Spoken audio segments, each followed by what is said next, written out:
Assalamualaikum warahmatullahi wabarakatuh. Oke, saya awali dari sini ya, tentang hidup harmonis. Bagaimana manusia mengupayakan hidup yang harmonis dengan alam. Versinya tahu. Ini kalau saya ringkas ada 3 caranya. Yang pertama apa? Manusia itu satu-satunya makhluk yang punya daya untuk mengelola hidupnya. Meskipun hidup ini ada sunnatullahnya, ada hukum alamnya. Semua di luar manusia otomatis berjalan sesuai jalur fitrahnya.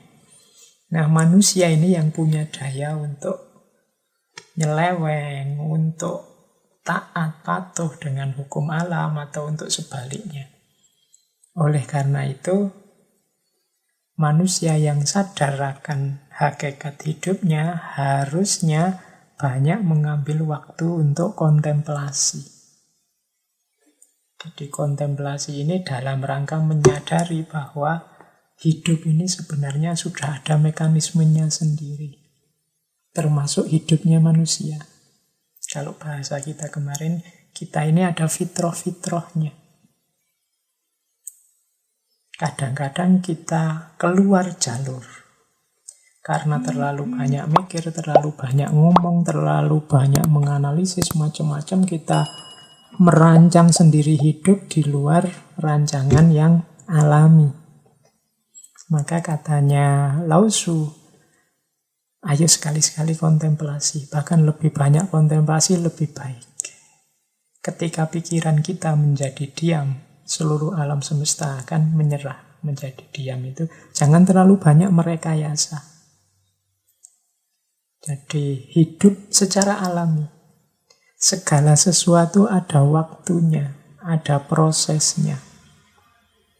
Makanya ada quotes yang terkenal juga dari Lao Tzu, alam tidak terburu-buru, namun semuanya tercapai.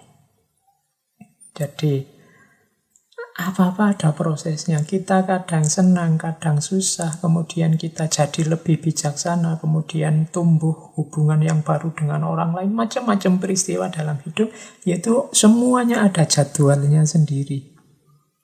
Kadang-kadang manusia yang terburu-buru, ingin cepat sukses, ingin cepat berhasil, ingin cepat diakui, ingin cepat populer, terburu-buru semacam ini nanti jadi sumbernya kesulitan hidup, kesusahan hidup. Semua ada jadwalnya sendiri-sendiri. Sebagaimana kapan daun tumbuh, kapan dia gugur, kapan bunga mekar, kapan buah berbuah, dan seterusnya. Jadi jalan untuk hidup harmonis adalah pahami jadwalnya masing-masing. Segalanya ada waktunya, ada prosesnya. Jangan terburu-buru. Alam tidak terburu-buru, namun semuanya tercapai. Air itu nanti pada akhirnya berakhir di laut. Dan dia berjalan sesuai prosesnya. Tidak kesusu, juga tidak melambat-lambatkan diri. Mengalir saja sesuai prosesnya. Senang, susah, kita keliru dan mencari benar lagi dan seterusnya. Semuanya ada proses, ada jadwalnya sendiri. Hari ini kita mengalami pandemi, kesulitan hidup yang agak luar biasa. Mungkin memang sudah jadwalnya sesuai proses yang kita alami selama ini. Kenapa kita panen virus hari ini? Ya mungkin proses yang kita jalani mengarahkan kita pada munculnya peristiwa pandemi ini. Mungkin kita yang tidak bersih, mungkin kita yang membuat polusi-polusi dan lain sebagainya. Ya sekarang kita rasakan efeknya semacam ini. Jadi maka orang yang bijaksana, orang yang memahami mekanisme alam. Segalanya sudah ada waktunya. Terus itu yang pertama. Yang kedua, untuk kita hidup nyaman, harmonis, selaras adalah terbuka, mengosongkan diri. Manusia itu punya ciri yang sibuk dengan pikirannya. Isi pikiran kita itu selalu penuh macam-macam. Kadang-kadang hal-hal yang tidak penting, hal-hal yang tidak ada gunanya juga numpuk di kepala kita. Akhirnya tidak ada space, tidak ada sisa untuk hal-hal yang penting, atau yang penting malah terlewatkan. Maka penting kita mengosongkan diri, menyingkirkan isi kepala yang tidak penting, yang sembrono, yang merusak, yang tidak ada gunanya, yang iseng saja. Sehingga yang penting-penting bisa masuk, yang utama-utama bisa masuk. Katanya Lao Tzu, kegunaannya pot berasal dari kekosongannya. Kosongkan dirimu dari segalanya dan biarkan pikiranmu menjadi tenang. Jadi untuk hidup yang harmonis, kita ini harus terbuka, mau mengosongkan diri. Karena kalau pikiran kita kosong, itu kan banyak hal-hal yang manfaat bisa masuk.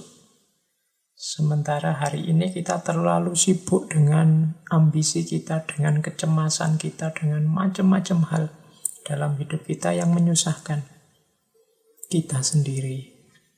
Maka ayo itu kita bersihkan, kita kosongkan. Kemudian yang manfaat-manfaat kita masukkan. Kalau dalam bahasa Sufi ada istilah takholli. Kalau sudah takholli, pembersihan, baru takhalli, pengisian dengan yang baik-baik. Justru sebagaimana pot, dia bermanfaat ketika kosong. Ketika diisi macam-macam sudah tidak ada gunanya lagi. Ketika dia kosong, dia bisa bermanfaat untuk banyak hal. Tapi begitu ada isinya, ya manfaatnya hanya tentang isinya itu. Pot itu kalau dia kosong, dia bisa dibikin macam-macam. Mungkin bisa dipakai naruh tanaman, bisa dikasih air untuk minum, bisa macam-macam fungsinya. Tapi begitu kita kasih tanah, dia hanya berguna untuk yang berhubungan dengan tanah. Begitu kita kasih air, dia berguna hanya untuk yang berhubungan dengan air. Di luar itu tidak bisa dipakai.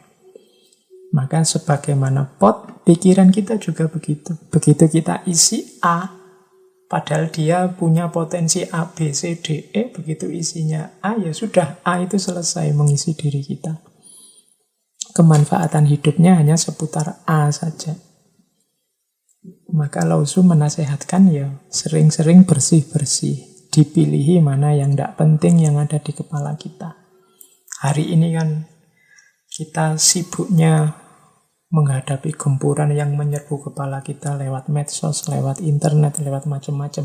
Kadang-kadang juga tidak ada pentingnya. Ayo kita bersihkan biar ada space kosong, bahkan biar banyak space kosong. Di balik space kosong itu ada ketenangan dan ada potensi kemanfaatan yang luar biasa. Kemudian yang ketiga, hidup harmonis itu berhubungan dengan kemauan kita untuk tidak diikat oleh ego kita. Jadi katanya Lao Tzu, ketika saya melepaskan diri saya akan menjadi seperti apa yang semestinya. Jadi banyak orang merancang dirinya dengan hal-hal yang mungkin tidak semestinya, di luar kapasitasnya, tidak seharusnya, dan macam-macam. Ini namanya ego. Ego itu biasanya bentuknya ideal-ideal yang kita tanam, kita patok dalam diri kita. Dan umur kita habis untuk mewujudkan ideal itu. Tanpa kita sadar sebenarnya hakikatku itu apa dan siapa.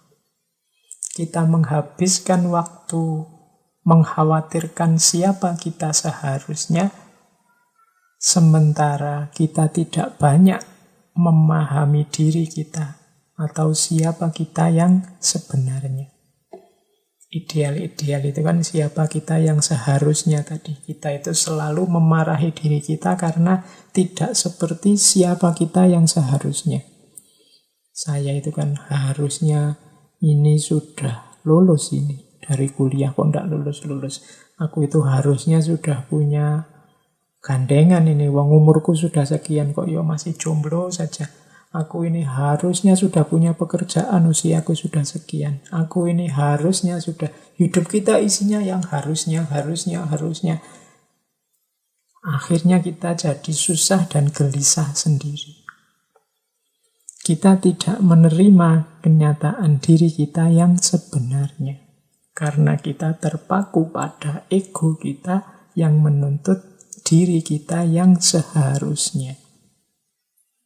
Ini sumber kegelisahan kalau menurut Tao. Jadi lepaskanlah, katanya Lao Tzu. Ketika saya melepaskan diri saya akan menjadi seperti apa saya yang semestinya. Pahami diri kita. Hampir semua filosof timur, bahkan filosof barat seperti Socrates dan kawan-kawan kan selalu wanti-wanti untuk memahami diri, mengenali diri. Karena diri kita ini kadang-kadang kita paksa untuk tidak menjadi seperti dirinya. Hanya karena melihat yang lain A, kita memaksa diri kita jadi A. Hanya karena melihat yang lain B kok bagus, kita memaksa diri kita jadi B. Nah, ini sumbernya penderitaan nantinya, sumbernya kegelisahan. Jadi, untuk membentuk diri kita jadi pemimpin yang baik, pertama-tama kita harus hidup selaras dengan diri kita dan lingkungan sekeliling kita dengan cara yang pertama, mari kita kontemplasi, memahami sesuatu sesuai ruang dan waktunya, sesuai jadwalnya sendiri-sendiri. Yang kedua, mari tidak menyibukkan diri, tidak memenuhi diri dengan hal-hal yang tidak penting, yang hanya membuat kita susah. Dan yang ketiga, ayo kita melepaskan diri dari ideal-ideal yang tidak seharusnya, yang membuat kita jauh bahkan dari diri kita sendiri. Oke, itu 3 prinsip awal versinya Taoisme. Ya memang Taoisme ini kadang dikritik banyak mengajarkan sesuatu yang tidak logis. Ini karena mungkin kalau kita membaca Tao Te Ching itu memang harus tidak bisa sekali membaca paham. Saya yakin teman-teman juga kalau sekali membaca syair-syair itu harus direnungi, butuh kontemplasi. Ini menurut saya teks yang luar biasa. Al-Quran kan juga begitu, tidak bisa kita baca bunyinya terus berarti pemahamannya itu. Seringkali kita harus merenungi dulu. Kalau dibaca sekilas kadang rasanya memang tidak logis. Tapi Lao Tzu ini kan sebenarnya tidak sekedar orang yang mengajarkan kebenaran kebaikan, tapi dia juga orang yang menjalani dan mengalami kebenaran. Antara mengajarkan dan menjalankan kan 2 hal yang berbeda. Karena beliau mengalami dan menjalani langsung, penjelasannya lebih eksistensial kalau bahasa filsafat. Jadi lebih mantap. Kalau bahasanya Imam Ghazali kan ilmu yang huduri, hadir karena pengalaman langsung, itu kan derajat ilmu yang paling tinggi. Bahkan di banyak cerita-cerita Timur itu banyak bahkan orang-orang yang mungkin secara fisik, secara eksternal beliau bukan orang yang pintar membaca, bukan orang yang literasinya tinggi, tapi wawasan kebenarannya luar biasa. Ada cerita yang saya ingat, kalau ini bukan dari Taoisme tapi dari tradisi Zen Buddhisme.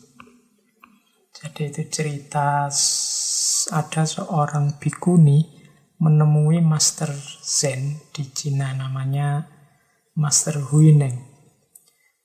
Master Huineng ini tokoh besar dalam tradisi Zen Buddhisme.